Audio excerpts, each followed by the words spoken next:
There is something that is not taking sides. There is something that does not know what taking sides means.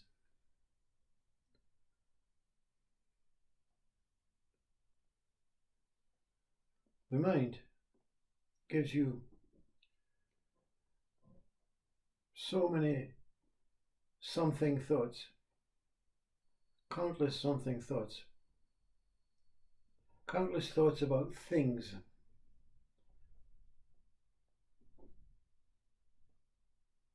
Things that are taking place in your life or will take place in your life or has taken place in your life. Things, thoughts about the food, thoughts about every single thing. Always thinking about something.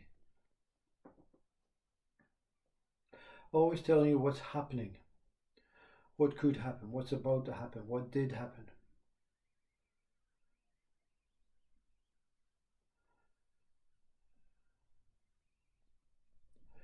And then mind doesn't tell you what's not happening. How can it tell you what's not happening? If it's not happening, it's not happening. But the mind is telling you all the time in deep sleep what is not happening. So we have the happening mind, the something mind, and we have the not happening mind, the empty mind, the nothing mind in deep sleep. So we've always got two sides. We've always got two sides. Near-death experience means I experience the other side, you see. I came from this side, something changed. I had visions of myself coming out of this body. I visited the other side. And then something, the surgeon, the anaesthetist, they brought me back, the defib, to this side. So, the idea that this body, your body, is on this side, and then when it dies, it will go on to the other side. Changing sides, you see.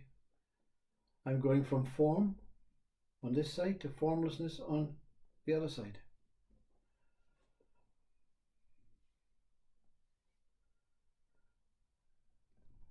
Mind only gives itself two choices: Republic or Democrat, Conservative or Labour,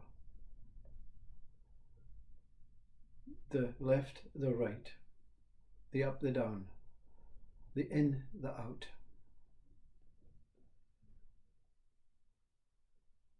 So what is it that does not comply or come to terms with opposing sides? What is it that cannot function on either side? Because it has to be nothing or something. You see, the mind will keep convincing itself nothing or something. Thinking or no thinking, breathing or no breathing.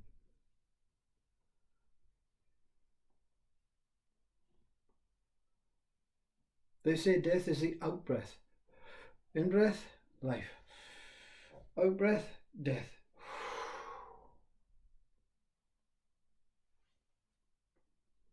It's both sides. In and out. Birth, death.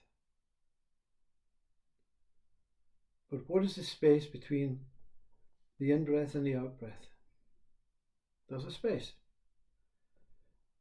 They say, we call it changing direction. But it has to stop and then start again in the other direction. Stop, start.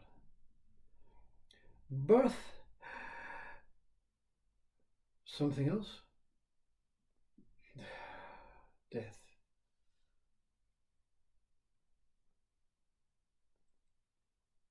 And at the end of the last breath, that space appears again because there's no more in breath. So we're experiencing death or what we assume to be is death, where there's no breath, no life, no existence, nothing. And every time the breath changes, every time the thought comes and goes, the thought comes, it lives, it stops, it dies. So what is the thought when it's neither living nor dying? The change between the living of the thought, or the birth of the thought, and the death of the thought. What is it that cannot compute with opposing sides? Buddha, they call it centered, middle, balanced. But there's no awareness on birth and death. No awareness even on life. You see, they say in enlightenment that the end product of enlightenment is to be completely present as a person. Enlightenment removes past, removes future, and even removes presence. Even removes the center between past and future. This is now.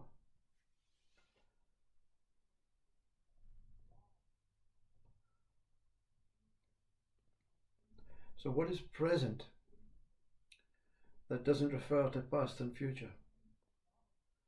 What is always present that doesn't refer to the in-breath and the out-breath? What is present that makes no thoughts about what is taking place or going on in this life? What is completely present about the moment of the presence? Is there a you in presence? Is there a you being present? The only time you exist is when you think about past and future, because you remember that's what I was yesterday. Time. And you'll know through watching life unfold through a conceptual, ideological idea that future is tomorrow, time.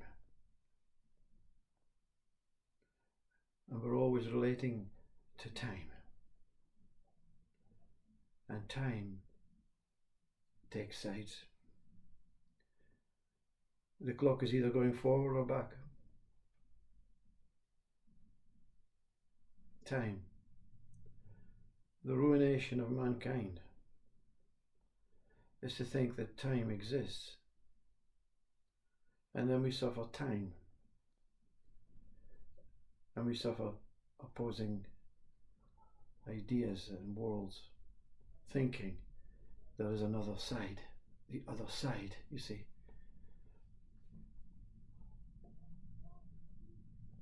The fact is that what cannot take sides understands that sides do not exist. The dreams, fantasies, imaginations, possibilities, assumptions that past is yesterday and future is tomorrow. Everything is based around time. So that what cannot take sides is both sides at once, appearing but not disappearing. Always here, always that.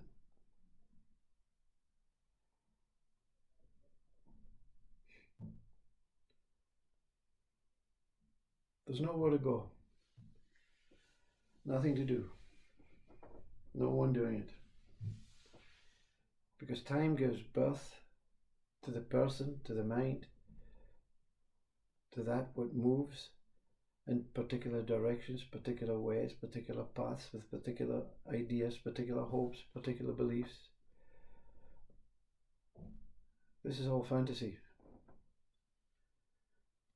So the illusion is that what the mind says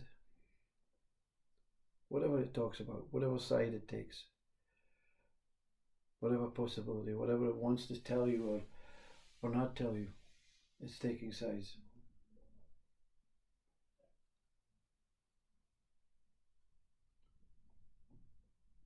But there's something truly, truly here, beyond sides, beyond past and future, and even sees through the presence of its own state of being. Even being is an illusion. There's something that doesn't have to be or not be.